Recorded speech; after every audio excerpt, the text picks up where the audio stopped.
আজকে আমরা এক অসহায় মেয়ের গল্প তুলে ধরব, যার নাম হচ্ছে আদিবা। আদিবার পোশাক আশাক দেখলে মনে হয় না যে আদিবা যে গরিব, কিন্তু আদিবার যে পোশাকটি দেখতে পাচ্ছেন, তার মা যে বাসায় কাজ করে সে মেয়ের ঈদের সময় তারা দেয়, এটা আদিবা সেটা পরে ছবি তোলে।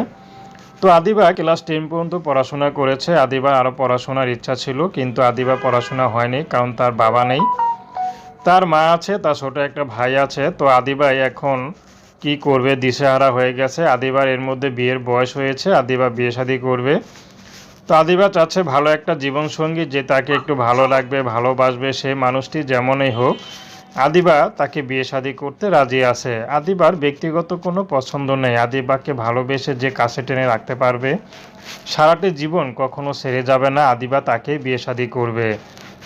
তো আদিবার কখনো প্রেম ভালোবাসা করেনি। আদিবার 10 পর্যন্ত পড়াশোনা করেছে, ইচ্ছা ছিল আরও পড়াশোনা করবে, হয়তো কলেজে পড়বে, ভার্সিটিতে পড়বে, কিন্তু সেই স্বপ্ন তার আর পূরণ হয়নি। আদিবা একটু দুষ্ট টাইপের, এর জন্য গাছে উঠে ছবিটা তুলেছে। গ্রামের মেয়ে একটু দুষ্টামি করে, কিন্তু কখনো প্রেম ভালোবাসা করে।